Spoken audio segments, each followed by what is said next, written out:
The Beacon's Second Reader by James Hiram Fassett. Preface. In The Beacon's Second Reader, the author has chosen for his stories only those of recognized literary merit, and while it has been necessary to rearrange and sometimes rewrite them for the purpose of simplification, yet he has endeavored to retain the spirit which has served to endear these ancient tales to the children of all ages. The fairy story appeals particularly to children who are in the second school year. It has been proved by our ablest psychologists that at about this period of development, children are especially susceptible to the stimulus of the old folklore. They are in fact passing through the stage which corresponds to the dawn of the human race, when demons, dragons, fairies, and hobgoblins were as firmly believed in as rivers and mountains. As a test of this theory, the author asked hundreds of second grade and third grade school children to recall the stories which they had read during the preceding year and to express their preferences. The choice of more than 90% proved to be either folklore stories, pure and simple, or such tales as contained the folklore element. To be sure, children like other stories, but they respond at once with sparkling eyes and animated voices when the fairy tale is suggested.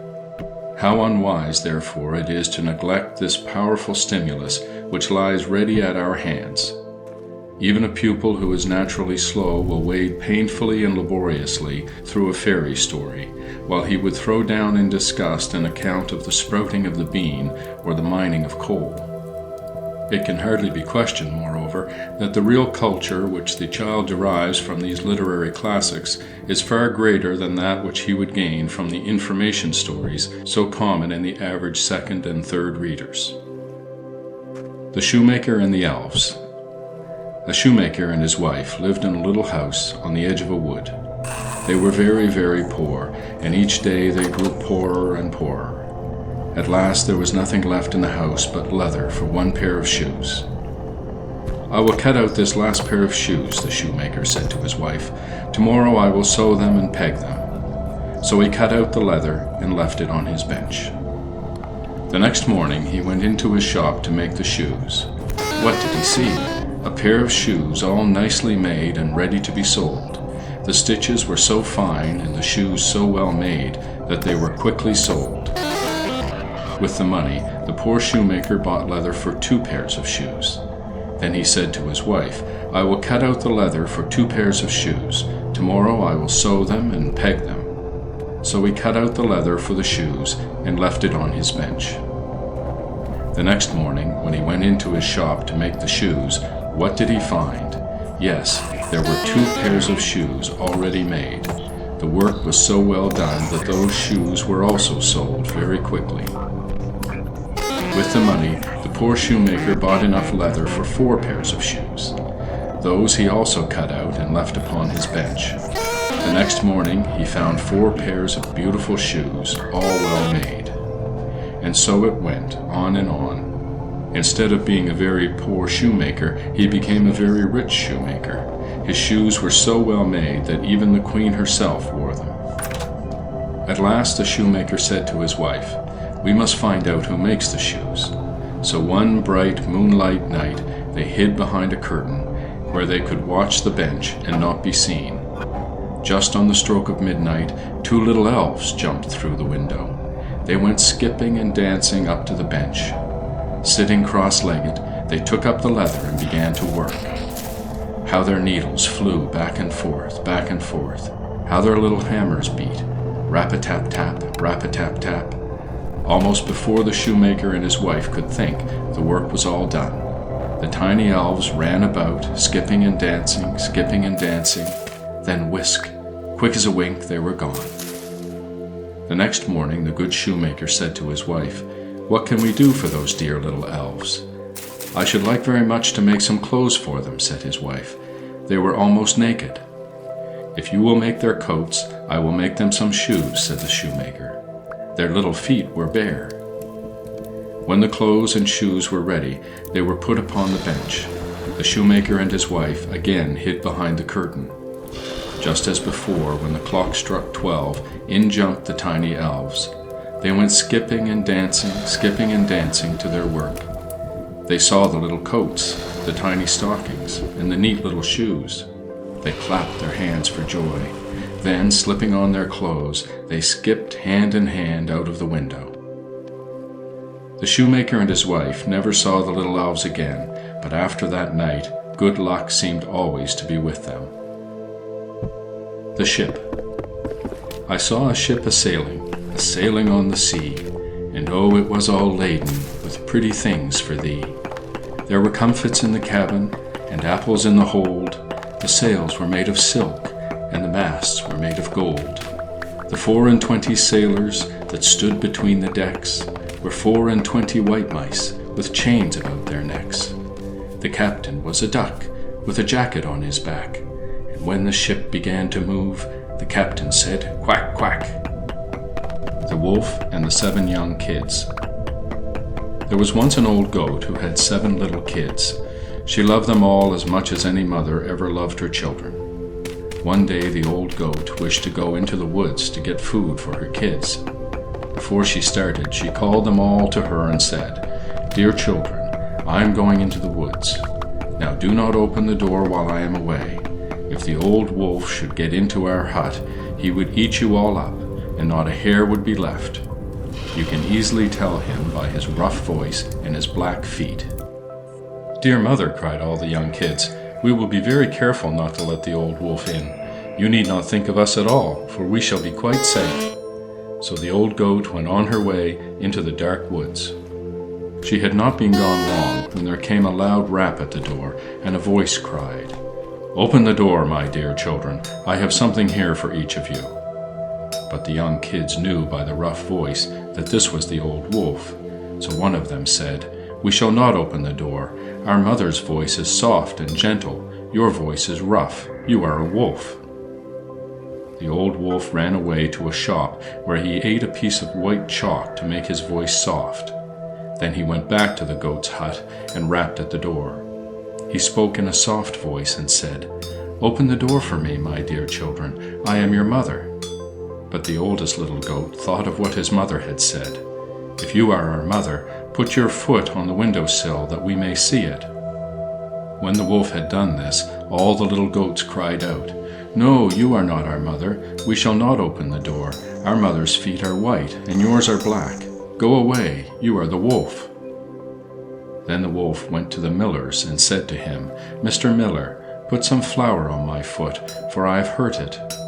The miller was so afraid of the wolf that he did as he was told. Then the wicked wolf went to the goat's house again and said, "Open the door, dear children, for I am your mother." "Show us your foot," said the little kids. So the wolf put his one white foot on the windowsill. When the little kids saw that it was white, they thought this was really their mother, and they opened the door. In jumped the ugly old wolf, and all the little kids ran to hide themselves. The first hid under the table, the second in the bed, the third in the oven, the fourth in the kitchen, the fifth in the cupboard, the sixth under the washtub, and the seventh, who was the smallest of all, in the tall clock. The wolf quickly found and gobbled up all but the youngest, who was in the clock.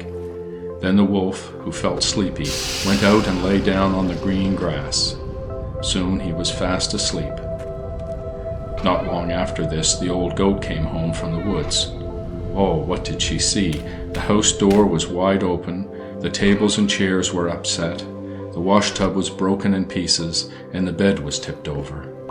"Where are my dear children?" cried the poor goat. At last she heard a little voice crying, "Dear mother, here I am in the tall clock." The old goat helped the little goat out. Soon she learned how the wolf had eaten her dear children. Then she went out of the hut, and there on the grass lay the wolf, sound asleep. As the goat looked at the wicked old wolf, she thought she saw something jumping about inside him.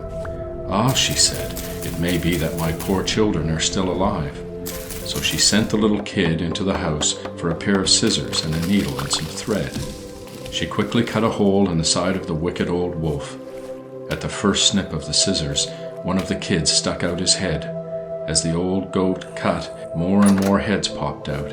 At last, all 6 of the kids jumped out upon the grass. They went hopping and skipping about their mother. Then the old goat said to them, "Go and bring me some large stones from the brook." The 7 little kids ran off to the brook and soon came back with 7 large stones. They put these stones inside the wicked old wolf. The old goat sewed up the wolf's side so gently and quietly that he did not wake up nor move. When at last the wicked wolf did wake up, the great stones inside him made him feel very heavy. He was thirsty too, so he walked down to the brook to drink. The stones were so heavy that they tipped him over the edge of the bank into the deep water, and he was drowned. They didn't think. Once a trap was baited with a piece of cheese. It tickled so a little mouse, it almost made him sneeze. An old rat said, "There's danger.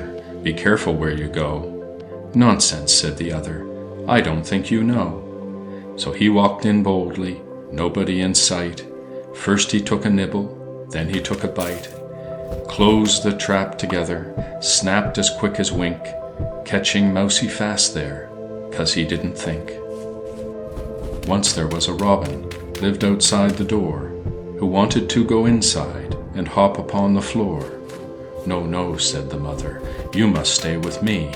Little birds are safest sitting in a tree." "I don't care," said Robin, and gave his tail a fling. "I don't think the old folks know quite everything." Down he flew, and Kitty seized him before he'd time to blink. "Oh," he cried, "I'm sorry, but I didn't think." Tom Thumb. In the days of King Arthur, there lived a wise man named Merlin. He knew all the fairies and where they lived. Even the fairy queen was a friend of his. Once, while he was traveling, night overtook him in a deep forest. He rapped at the door of a small cottage and asked for some food. Merlin looked so hungry and poor that the farmer and his wife took pity on him. They not only gave him a bowl of milk with some brown bread, but they said he might stay through the night. Merlin saw that in spite of their pleasant cottage, both the farmer and his wife were very sad. "Why are you sad?" asked Merlin. "You seem to have a good farm, a pleasant cottage, and many things to make you happy." "Ah," said the woman, "we are unhappy because we have no child. I should be the happiest woman in the world if I had a son.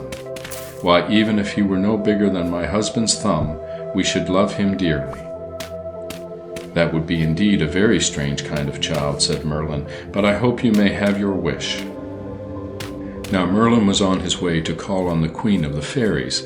When he came to her castle the next day, he told the Fairy Queen the wish of the farmer's wife. The Queen of the Fairies said, "The good woman shall have her wish. I will give her a son no larger than her husband's thumb." Soon after this, the good farmer's wife had a son. He was indeed just the size of his father's thumb. People came from far and wide to see the tiny boy.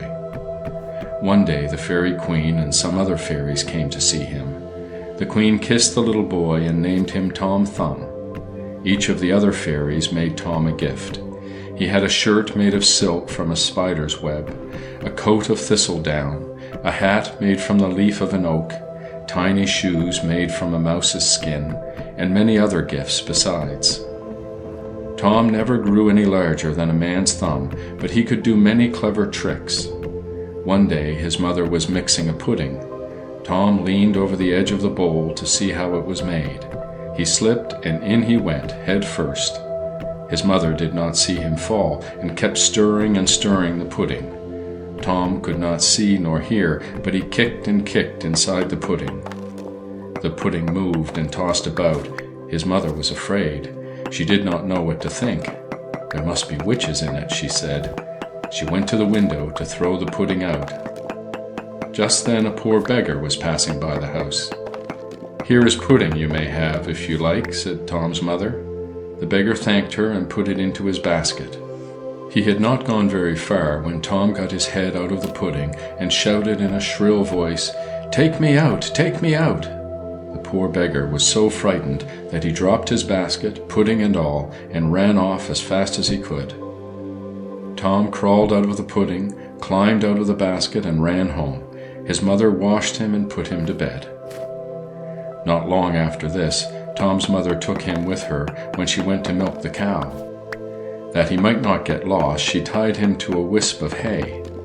When Tom's mother was not looking, the cow took the wisp of hay into her mouth. She began to chew and chew. Tom began to jump about and shout. He frightened the cow so that she opened her great mouth, and out Tom jumped. Then Tom's mother took him in her apron and ran with him to the house, but he was not hurt in the least. One day Tom was in the field helping his father. "Let me drive the horse home," said Tom. "You drive the horse," said his father. "How could you hold the reins?" "I could stand in the horse's ear and tell him which way to go," said Tom. So his father put him in the horse's ear, and he drove safely home. "Mother, mother," cried Tom. But when Tom's mother came out, she could see no one. She began to be afraid. "Where are you, Tom?" she cried. "Here I am, in the horse's ear. Please take me down," said Tom. His mother lifted him gently down, kissed him, and gave him a blackberry for his supper. Tom's father made him a whip out of a straw. Tom tried to drive the cows, but he fell into a deep ditch. There a great bird saw him and thought he was a mouse. The bird seized Tom in her claws and carried him toward her nest. As they were passing over the sea, Tom got away and fell into the water, where a great fish swallowed him at one mouthful. Soon after this, the fish was caught, and it was such a big one that it was sent at once to King Arthur. When the cook cut open the fish, out jumped Tom Thumb. Tom was brought before the king, and his story was told. The king grew very fond of Tom and his wise sayings. He took Tom with him wherever he went. If it began to rain, Tom would creep into the king's pocket and sleep until the rain was over. The king had a new suit made for Tom and gave him a needle for a sword. A mouse was trained for Tom to ride. The king and queen never tired of seeing him ride his queer little horse and bravely wave his sword. One day as they were going hunting, a cat jumped out and caught Tom's mouse. Tom drew his sword and tried to drive the cat away. The king ran to help poor Tom, but the little mouse was dead, and Tom was scratched and bitten. Tom was put to bed, but he did not die. No, indeed, he was soon well again, and fought many brave battles, and did many brave deeds to please the king. Suppose, my little lady, your doll should break her head. Could you make it whole by crying till your eyes and nose are red? And wouldn't it be better far to treat it as a joke, and say you're glad 'twas Dolly's, and not your head that broke? Suppose you're dressed for walking, and the rain comes pouring down. Will it clear off any sooner, because you scold and frown? And wouldn't it be nicer for you to smile than pout, and so make sunshine in the house, when there is none without? Suppose your task, my little man, is very hard to get.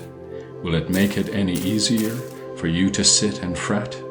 And wouldn't it be wiser than waiting like a dunce, to go to work in earnest and learn the thing at once? Cinderella. Once upon a time there lived a maiden named Cinderella. Her mother was dead, and she had to work very, very hard in the kitchen. She had 2 older sisters, but they were cross to little Cinderella. They made her stay among the pots and the kettles and do all the hard work about the house. Sometimes, to keep warm, she crept in among the cinders. That is why she was called Cinderella. One day the sisters came dancing into the house. "We have been invited to the king's ball," they cried. At length the day of the great ball came, and the 2 sisters rode away in their fine silk dresses. Poor Cinderella, who had to stay behind, looked at her old ragged clothes and burst into tears. "Alas," she cried, "why should I always have to stay in the kitchen while my sisters dress in silks and satins?" Hardly had she spoken when there stood before her a dear little old lady with a golden wand in her hand. "My child," she cried, "I am your fairy godmother, and you shall go to the ball too. First go into the garden, Cinderella, and bring to me the largest pumpkin you can find." When Cinderella had done this, the fairy waved her golden wand over the yellow pumpkin. In a flash, it was not a pumpkin at all, but a beautiful yellow coach. Now bring me 4 white mice, 2 large ones and 2 small ones." In a moment Cinderella brought a trap full of mice into the room. The fairy waved her golden wand, and the 2 largest mice were turned into 2 snow-white horses. 2 small mice became 2 men, one a coachman, the other a footman. "But how am I to go in these clothes?" said Cinderella. "Ah, let me see," said the fairy, and she slowly waved her wand over the maiden's head. Oh, what a change! The rags tumbled to the floor, and what do you think? In their place was a beautiful pink silk dress. The ugly shoes fell off, and lo, a tiny pair of glass slippers were on Cinderella's little feet. "Now listen to what I say," said the fairy godmother. "You must not stay after the clock strikes 12. At that time your coach will again be a pumpkin, the men will be mice, and you will have on your old ragged dress." Cinderella said she would not forget. Then she jumped into the coach, and away she drove to the king's ball. The king's son was charmed with Cinderella. She was so very beautiful that he would dance with her and with no one else. Cinderella had such a good time that she forgot about the clock. It began to strike 12. 1, 2, 3. Cinderella ran from the room. Down the steps of the palace she flew. She ran so fast that she lost one of her little glass slippers. The clock finished striking. Lo, the coach turned into a pumpkin. The horses and men turned into mice. Poor Cinderella had to walk home in her ragged clothes. The next morning the prince found Cinderella's little glass slipper on the stairs. "There is only one maiden in all the world who can wear so tiny a slipper," said the prince. "I will marry her and no other." The prince hunted far and wide for a maiden who could put it on. Many tried, but none could do it. At last he came to the house where Cinderella lived. The 2 older sisters tried and tried to put the slipper on their large feet. While the prince was waiting, Cinderella came into the room. "Let me try it," she said. "You," cried the older sisters, "you could never put it on." "Let her try it," said the prince. At once the little glass slipper was fitted to the tiny foot. Then Cinderella stood up. Her ragged clothes turned into a beautiful silk dress, and there were 2 little slippers on her 2 little feet. Then the prince knew that Cinderella was the one he had danced with at the ball, and taking her hand, he led her out to his coach. Soon they were married and lived happily ever after. Raindrops.